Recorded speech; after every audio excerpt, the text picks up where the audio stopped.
বিধানসভায় প্রথমবার পা মুখ্যমন্ত্রী শুভেন্দু অধিকারী নির্দিষ্ট ঘরে ঢুকে সারলেন পুজো, বাজলো শাঁখ। বিধানসভায় ঢোকার আগে সিঁড়িতেই প্রণাম নতুন মুখ্যমন্ত্রী। বিধানসভায় জয়ী প্রার্থীদের একে একে শপথ গ্রহণ। অনুষ্ঠান শুরুর আগে বিধানসভায় নতুন মুখ্যমন্ত্রীকে দেওয়া হলো গার্ড অফ অনার। মুখ্যমন্ত্রীর কড়া বার্তার পরেই তৎপরতা। শনিবার থেকে অস্ত্রবোমা উদ্ধারে ব্যাপক অভিযান। সব থানাকে নির্দেশিকা পুলিশের শীর্ষ স্তর থেকে 2 সপ্তাহে দিতে হবে রিপোর্ট।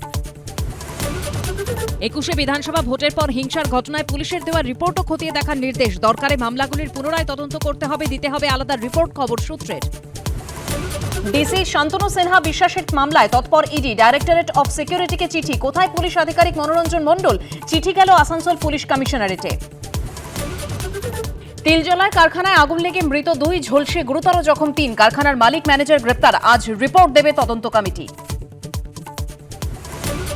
সুপ্রিম কোর্টে আজ ফের আইপ্যাকে ইডির তল্লাশি মামলার শুনানি। পালা বদলের পর সর্বোচ্চ আদালতে কি বলবে নতুন রাজ্য সরকার? ঘণ্টাখানেক সঙ্গে সমান রাত 8টা।